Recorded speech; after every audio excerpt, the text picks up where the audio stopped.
All right, so today I'm working on relocating the winch solenoid, like the power box. I had mentioned in one of my other videos, I think it was the bumper welding video, that I hated the way it looked because it just sits right on top of this. And I was gonna extend it, put it into the engine bay, and that way I can actually put my grill back on. This is it right here. These three cables here, as you can see, they're very short. I have to just disconnect these three, okay? And then I went ahead and bought some 2-gauge welding cable, okay, which is basically that exact same stuff. So I'm going to use this cable and I'm going to basically replace these three short ones with those long ones. All right, so I've got the short cables off. It was basically just right here, like just take these nuts off. Comes off. I would assume that most of these like solenoids look the same. I don't know. All right, so I'm making some good progress here. I'm almost done. All right, so I basically swapped these two cables around because this is shorter, and where I'm actually going to be placing this, it's going to be right next to my battery. So I figured the shorter one will be fine because that's going to connect right to the battery, and I'll show you what I mean once I'm actually under the hood there. So this long one used to be on this, which would connect to the battery. So I swapped it. So now this will go from here all the way down to the winch. Yeah, so this one was the short one. So I went ahead and extended it. So show you what I did here. All right, so I did get some ring terminals. There we go.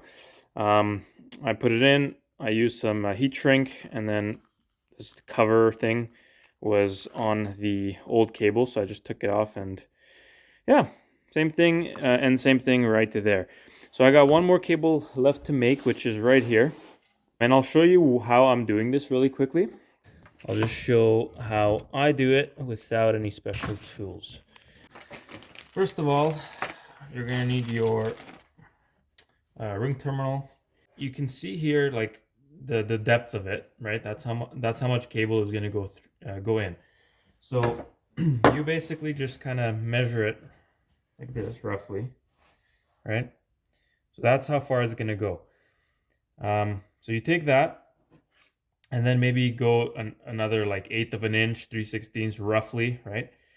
Below that, okay, so you can drop that, and you want to just cut that.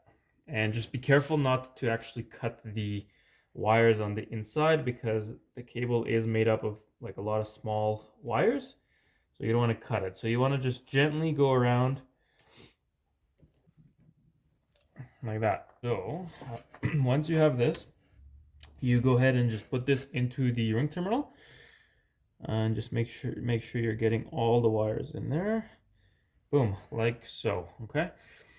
Now, normally, like the proper way of doing this is you get a crimping tool, which basically just squeezes this. Here, I can show you, like this is the old one, and you can see it's crimped. So that's what it should look like. So this just popped off, so I'm gonna put it back in. And since I don't have a crimping tool, I'm gonna grab my good old pliers, and I'm just gonna squeeze the absolute crap out of it. Okay, it's already like pretty damn tight, it's not going anywhere. But just as an extra measure, I'm gonna grab just a flathead screwdriver, put it right on there, and a hammer, and I'm gonna just give it a couple smacks. Okay, that's pretty much good enough, but you can do the other side as well if you'd like, or you can just go and get a crimping tool and do it the right way. But if you know me, I prefer doing things the hard way, just for fun. All right, that is pretty good. So now that you have this, you're gonna need heat shrink, okay, which is this stuff right here. It just kind of like a sleeve, and basically when you heat it up, it shrinks. That's why it's called heat shrink. So go ahead, put it on top. You want it to like cover that exposed wire there, so you want to just pretty much right there. Okay, once you have that, you grab a lighter, or you can use like a heat gun or something, but lighter works pretty good. All right, so you can put the flame like right on it. Just don't hold it in one spot for too long. And you can see that it's starting to shrink.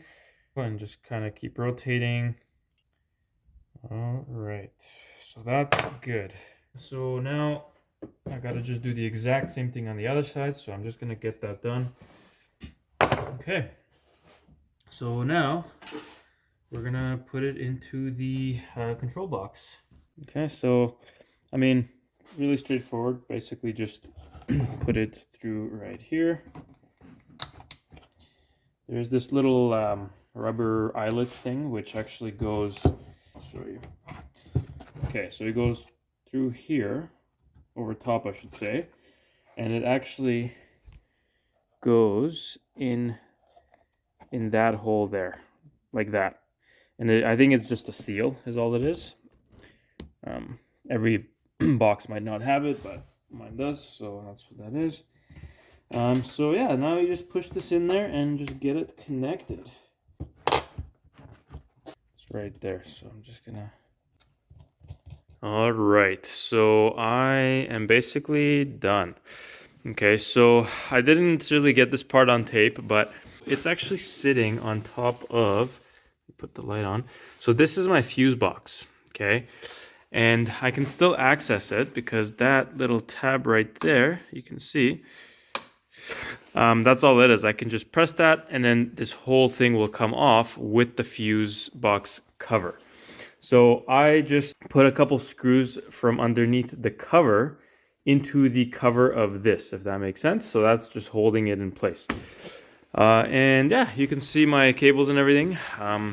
You know, my 3 extended cables going down just behind the battery here, down to there, and they come out right from there. The front, there's a hole. And yeah, I just kind of tuck them in the back here. And that's it. I tested it out as well.